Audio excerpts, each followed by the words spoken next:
That was a large chunk of my practice. It was really interesting work. It was also really hard and sad and extremely high stakes. So when the Supreme Court took my practice away, it also allowed me to realize, I don't think I want to do this anymore. When I accepted the job and said, hopefully this is cool, guys, but I'm going to be joining in July. My baby's born in October.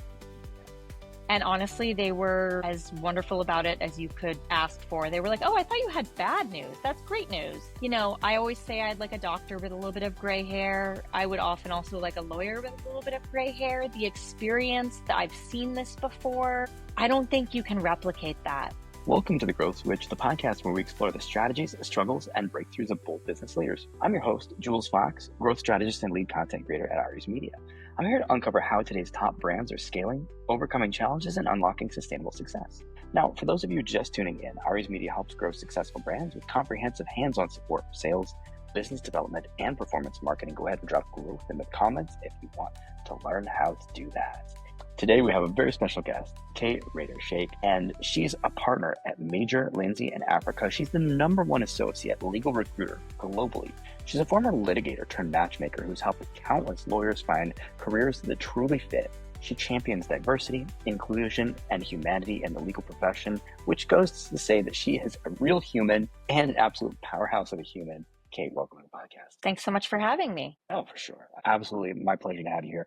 So I do want to know, before we get into the recruiting end of things, what kind of law did you practice? So I was a litigator for almost a decade, and I did primarily family law for the LGBT community before gay marriage was legal. So before the Obergefell decision. And so it was kind of the wild, wild west in terms of, oh, your marriage is recognized in the state of California, but you've moved to Missouri. How do you get divorced? Because you need to have residence for a certain period of time in order to file for divorce. And then also helping people build their families through what were then considered sort of non-traditional means, surrogacy and assisted reproduction, and then also determining who the legal parents of a child were.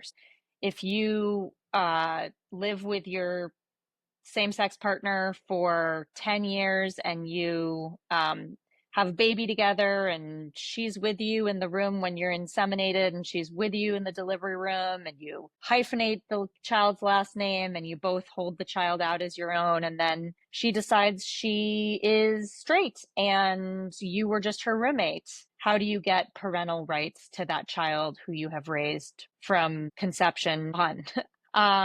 So that was a large chunk of my practice. It was really interesting work. It was also really hard and sad and extremely high stakes. So when the Supreme Court took my practice away, first of all, I was delighted for the queer community.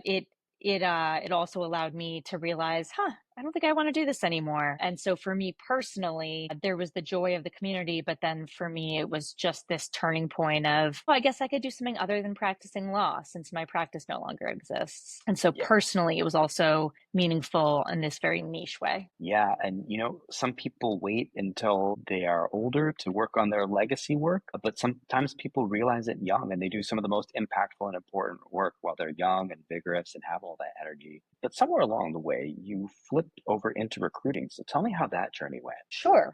My husband and I got engaged in end of 2013, I believe. And he had an opportunity to move to Singapore for his job to run the Asia Pacific region for his company from Singapore. So we moved to Singapore for a year, and as a trailing spouse, a term that makes my skin crawl, I was not entitled to a work visa in Singapore. I think even if we'd been married, I wouldn't have been entitled to work visa there. So there is some cultural pressure, I think, for women to stay at home, and that is part of the way that is effectuated. Yeah. So I was working remotely for my firm here as counsel, but the time zone was really, really challenging. I would wake up in the middle of the night and basically do what a lot of us now do on Zoom. I was business on the top, pajama pants on the bottom, full face of makeup, and do my mediation appearance by video. And then I would go back to sleep for several hours. It was not sustainable. So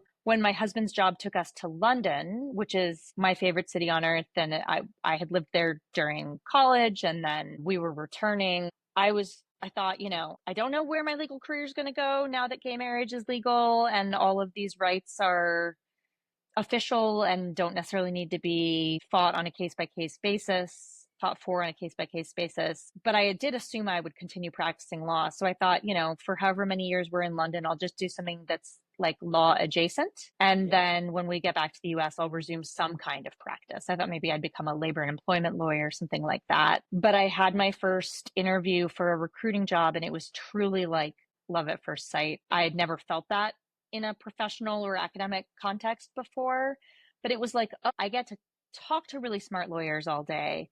I'm not adverse to them. So nobody is shouting or crying in my office, which I had a lot in my previous career. Mhm. And I can help them find jobs that make them happier. Yeah. This is ACEs. So I fell into it, and that was a decade ago next month. That's amazing. And the company that you are currently working for now, Major Lindsey in Africa, is that the company that you started with back then? It's not. I was with a small competitor. Mhm. Actually, I teased one of the hiring partners in London because I applied, but they didn't give me the time of day. They didn't interview me. So I went to a smaller competitor, and within about 7 months of getting there, I was running the associate business. Wow. So I had like a team of, I don't know, 6 of us, something like that. But I'd only been a recruiter for 7 months. So it was totally trial by fire. And I also had to do a lot of the marketing piece because our brand was not well known, certainly nowhere near as well known as the Major Lindsey in Africa brand. So I actually had a friend design our logo who was a graphic designer, and I printed our business cards, which were a thing pre-COVID. And I sort of had to create brand awareness around us. I did public speaking, but again, I was a total newbie. So it was, as I said, just sort of drinking from the fire hose. I moved back to San Francisco when I was 7 months pregnant with my first child, our son, and joined MLA at that time. I interviewed with them sort of just as I found out I was pregnant with him.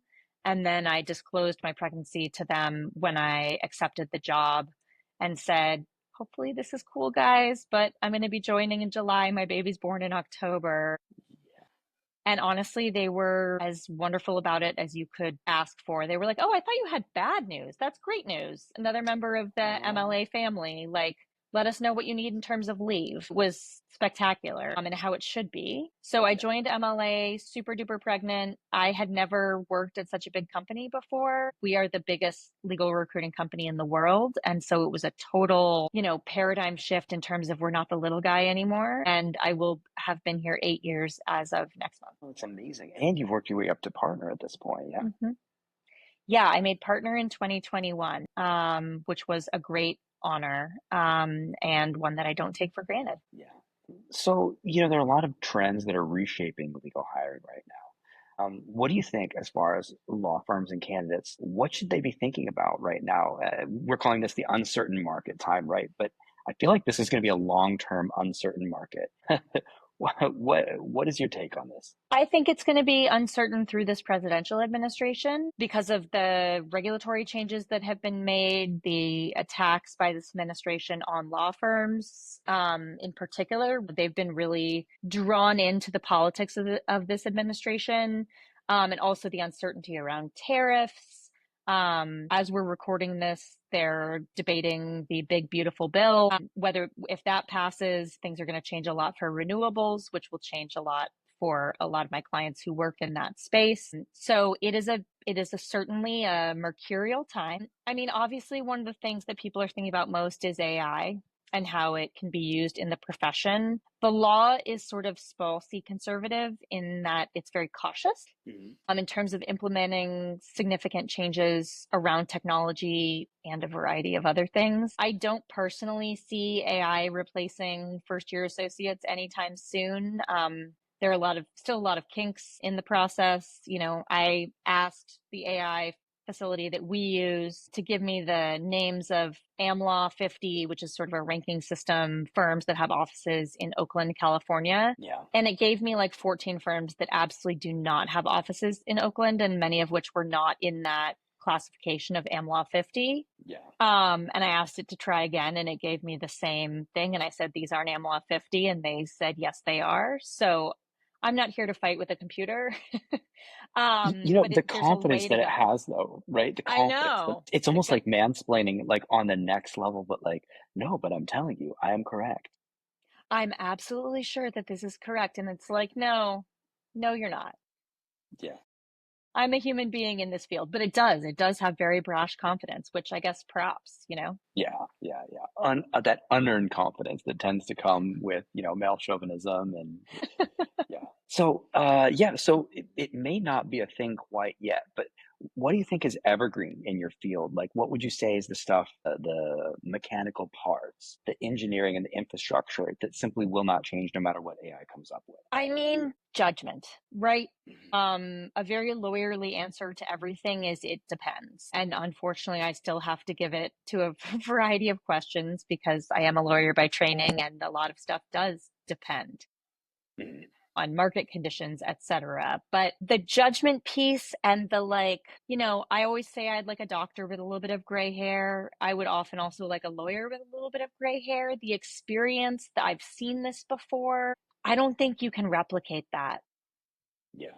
Maybe over time there'll be improvements, but right now, I mean, we're still seeing bogus case names being put into briefs by lawyers who don't know what they're talking about or how they're using the tools that they have. So it's going to be a while. I'm not particularly quaking in my boots at this point. I think there are some really productive uses of AI in terms of training more junior associates, especially in a hybrid employment universe where they're not sitting next to partners 5 days a week, which is how I trained to be a lawyer. So that's more what I'm excited about. Yeah, absolutely.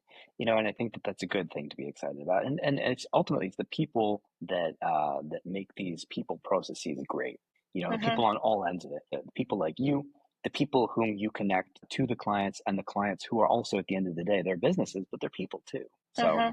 we really are a people society, and work is still very peopled, you know? It is very people. Yeah. So, all right. So we have some uncertain markets for the next few years. What are you thinking of as far as growth for MLA for the next few years? How are you able to connect with the best people despite the setbacks? So MLA is, as I said, we're the big dog in every market. In terms of growth, that's sort of above my pay grade. That's for the executive team to think about. But I do think we grow very thoughtfully. I also think that, our brand recognition has increased in regions where it might have not been as big in recent times. I believe we just opened a Dublin office, so that's a new market for us. I could certainly see us expanding potentially more in the Middle East. Mhm. I believe we have boots on the ground in India now. So we really are, our domain name is MLA Global, and we really are very, very global at this point.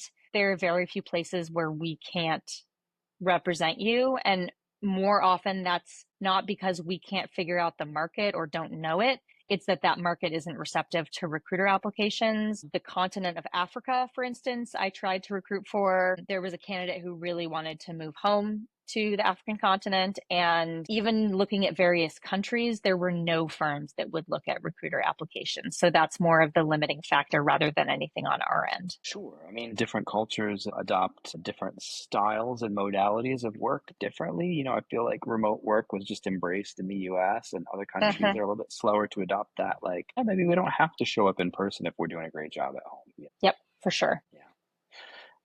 So how do people best connect with you? How do people best connect with MLA? Where can they find you? So my whole personal marketing strategy is my online brand. And when I look at the end of every year at, if I place 50 lawyers, I track how they came to me. Hmm. And the vast majority, I'm talking like 65% plus, came to me because they followed me on LinkedIn. On LinkedIn, I have a fairly personal brand, and anybody listening to this who follows me on LinkedIn is going to be like, yeah, she kind of sounds how she writes. And Yeah, that's the whole thing. Like, authenticity is everything. So I'm it sure probably is. more casual on LinkedIn than a lot of lawyers and other recruiters. I disclose more about myself. For instance, I live with a disability and I write about that Mhm. partly because it needs to be spoken more, in large part, really. Yeah. also because I'm really proud that I'm very successful at my job as somebody who lives with a severe chronic pain condition. I'm proud of myself. And so I think more women should be out there talking about the things that they're proud of professionally. So I'm definitely happy to be one of the people to do that and maybe make it a little bit more normalized. But for me, my online branding is kind of everything, and it wasn't intentional. It just is who I am. And so that is where I get the majority of my candidates. And it's also, I write a lot. I write for the American Lawyer, I write for Law 360, I write for Vault. And so I have a lot of sort of thought leadership in the ether, and that also helps people find me. I have departed Twitter or X. I am on Blue Sky under my full name. I'm on LinkedIn under my full name. I think I have like 11,000 something followers, but it moves around all the time. But LinkedIn is really where I do most of my connecting. Yeah. And for all of the viewers, for all the listeners, those links are going to be right below in the show notes. So all you have to do is click. You can connect with Kate. And Kate, thank you so much. I really appreciate your time and expertise and having you on the podcast. Thank you. It's my pleasure. Thank you for making the time to talk.